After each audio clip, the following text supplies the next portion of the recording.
Hello everyone and welcome back to our channel. We are Millennial Mom. If you don't know who is who, I'm Millennial. This is Mom.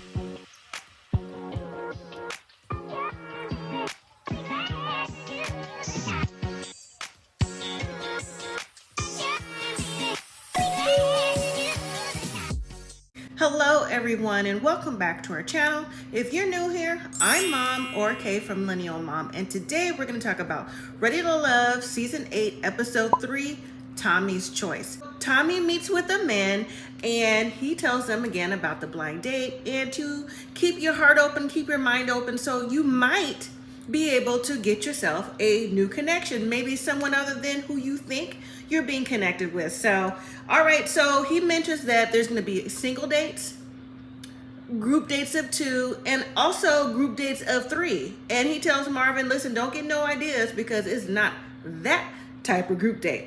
All right, so on the first date, we see Marvin having a group date with Tequila.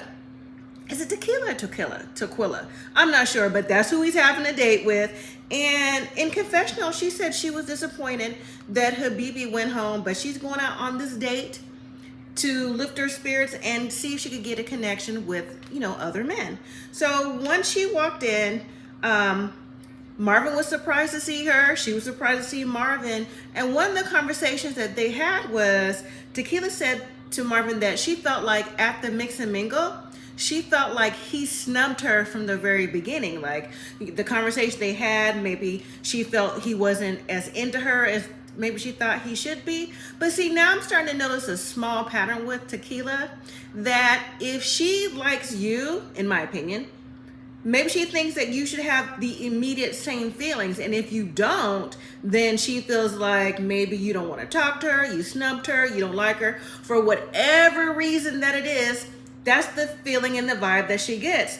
But Marvin says, no, it wasn't like that at all. He was just trying to meet and talk to everyone, because on day one, it's really like, who can you talk to? Who can you maybe get a vibe? Because someone is going home on night one and you really don't want it to be you. So as their date progresses, they're at a bar that has arcade games and different things like that. So they end up playing, I guess it's like a little arcade shuffleball. I don't know what it's called, but I think that's what it is. Okay. So they're having fun. They seem like the conversation is flowing. And then Marvin said, oh, when Tequila gave him a little tickle, he was thrown off, but he didn't necessarily not like it. Okay. So Tequila said she was having a good time too. Now, after the games, when they went to go sit down to eat and just have general conversation about who they really are, what they want in life, and general questions like that. Some of the conversation came up where it was about food, and Tequila said that she likes food. She's a Southern girl. She likes to eat crab legs, crawfish, things like that. And Marvin's like, I don't really like stuff like that. But I do like a lady with a Southern accent, a Southern belle. She said, oh, well, you got me. That's a Southern belle. And, I like food and I like to eat too. And so in confessional, Marvin said, even though he felt a friend energy vibe from Tequila, that was really about it. Okay, so on the next date, we have Chris. He's going on a date with Tommy's Choice, and it's a true blind date because it is a new single. It is Katarina. So on this episode, Tommy actually introduces us to Katarina and Christopher, and all the other dates and singles don't know until whether you have a date with them or, later on when you meet at the house. So Chris is very surprised to see the new lady, and Katarina, he says she's beautiful, stunning, likes her energy and vibe right off the bat. So when Katarina, she's introduced, she says that she's an RN. She has 3 degrees. She said pretty much it doesn't get any better than her. She feels like she is a great catch. So as they sit down to talk, of course, the general conversation again. One of the things that came up is, where are you from? I think she said she was from Dallas, or maybe he's from Dallas, she's from Mississippi, or vice versa, or maybe the same place. But the connection is, Chris, his family is from Nigeria. Okay. And Katarina says, oh, well, my dad's from Sierra Leone and my mom is Haitian. So Chris is like, ooh, I can see that. I can see that. So as far as heritage goes, from knowing actually where they come from in Africa, and not just Africa, but Haiti too. You know, Africa, the surrounding areas, and just where your ancestors were taken to, if they made it to America or not. They have that type of connection. So, I mean, as their date was going on, you know, they had a lot of things in common. Chris noticed it.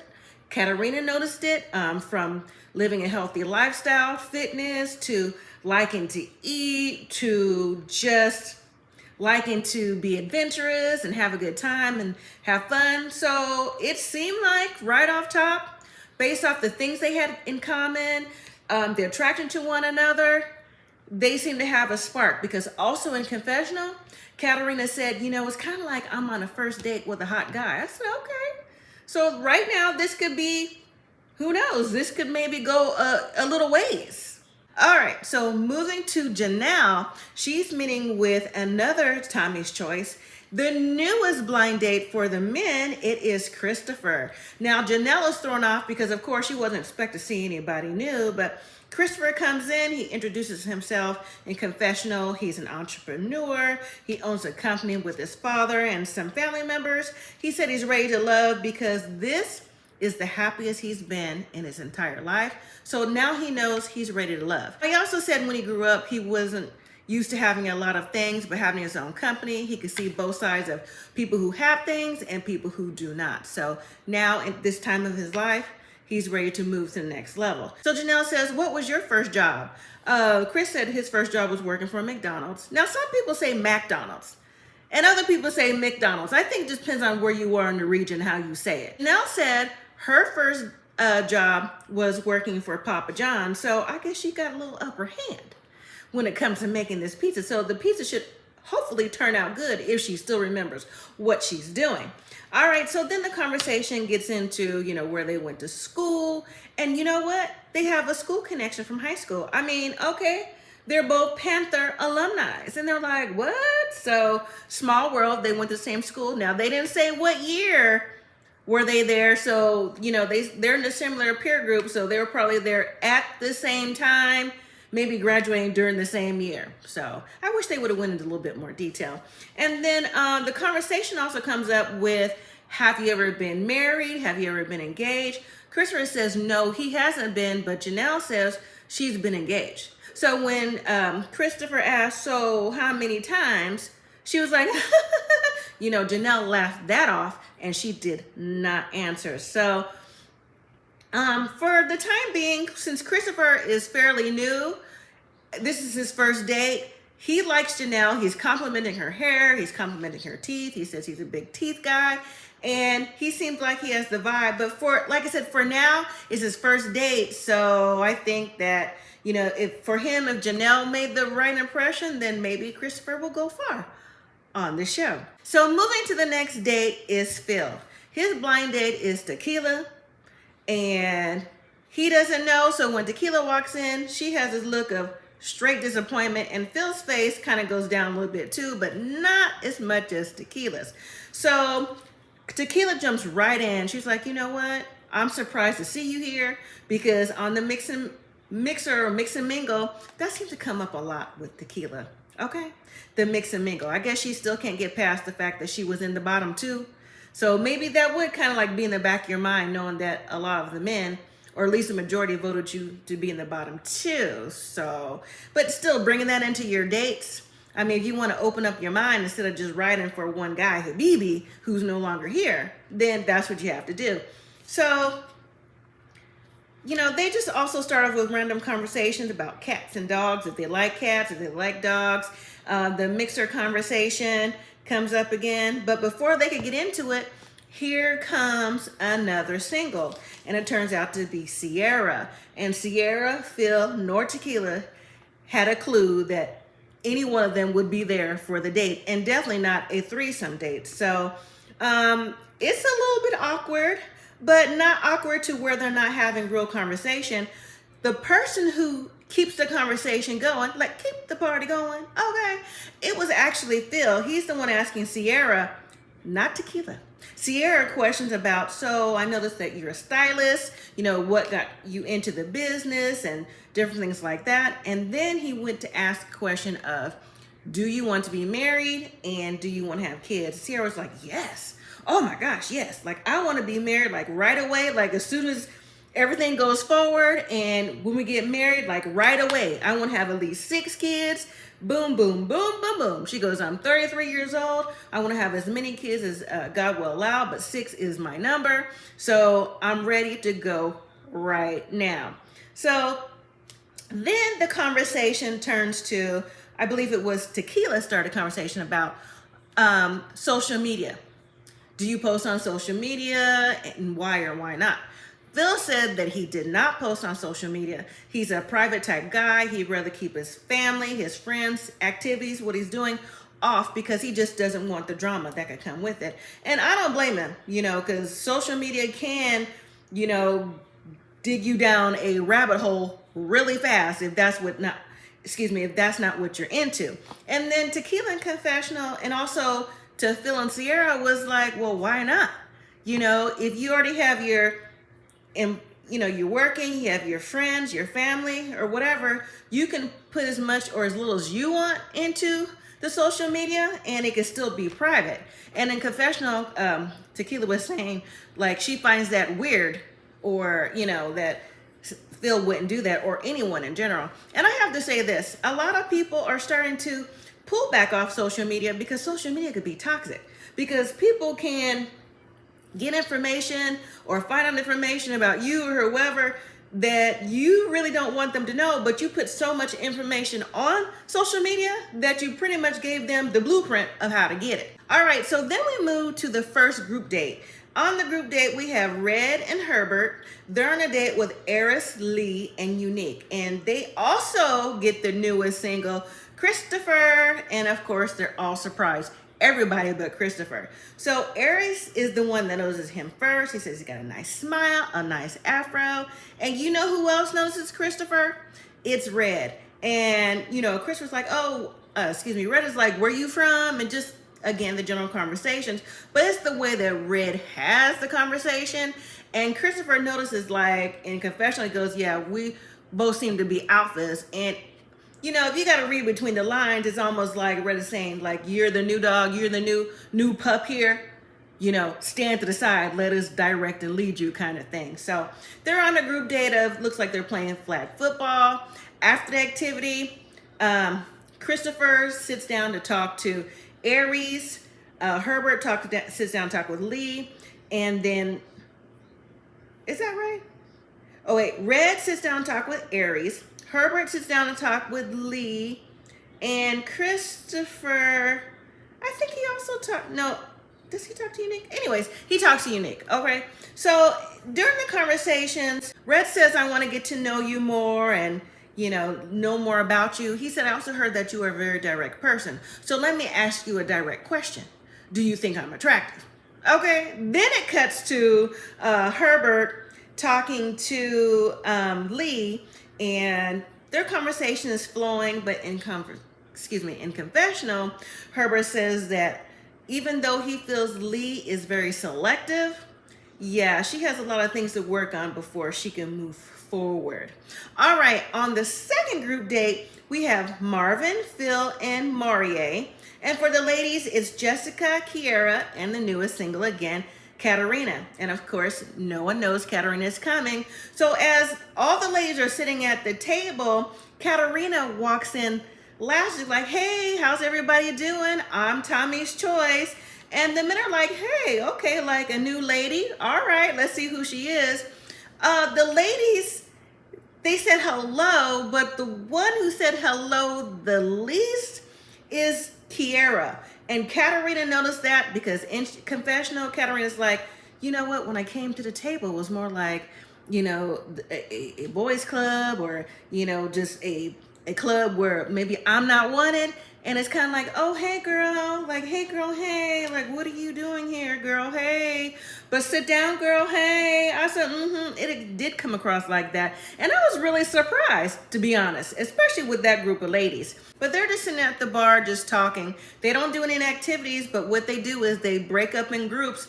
That's something that I didn't see on the first group date. The first group date was only, from what we saw, just the men and one lady, versus this group date, we had the men mix and mingle with all the ladies try to get to know them. But one of the conversation that came up specifically was Marvin talking to Katarina. She tells him that she's an RN, she owns her own beauty bar, she likes to travel, she likes to be spontaneous, the things that she said when we met her the first time. But with Marvin, he seemed like he's highly interested in what Katarina has to say. I mean, he's like really focused, intense into looking at her and talking to her with a smile on his face. Yes, in confessional, Marvin says his first impression of Katarina is that she's ambitious and has a lot going for herself, and he could see himself maybe, talking to her more in the future.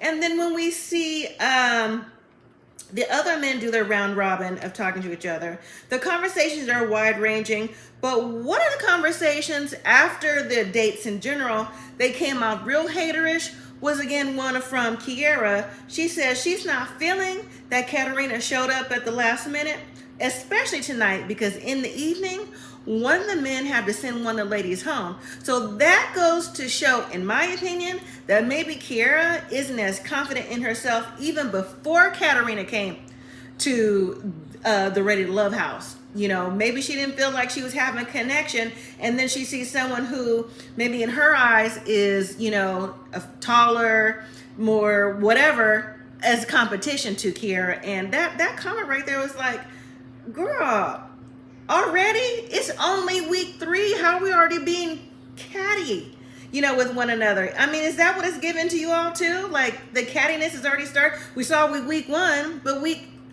2, and now we're rolling to week 3, and the lady just got here. Who knows? You could be like the best of friends, but no, that's not true. Because like I said, Kiera said she was not looking for a new girlfriend, so I guess that is not true. All right, so after they all did their round robins trying to get to know each other, they got up and left for the evening. So yeah, that's really what that was. Now, at the end of the episode, we see Tommy meet up with the guys and to find out who's on their top of the list and who's at the bottom. So at the top of the most men list is Janelle, Lee, and the newest single, Katarina. And at the bottom is Tequila and Unique. So Tequila's at the bottom because the men are saying that things came up in conversation with her where they mentioned the part of she felt like she's being snubbed in conversation during the mix and mingle. Some men were saying that, she wanted them to call her back and they didn't call her back fast enough. And another man said that, she heard through the grapevine that he had other possible connection with the other ladies, so she wished him the best. So a lot of things that they said she was saying kind of like rubbed them the wrong way, as if like she was like checking out to, like, if this is what you do, you want to snub me, you don't want to call me back.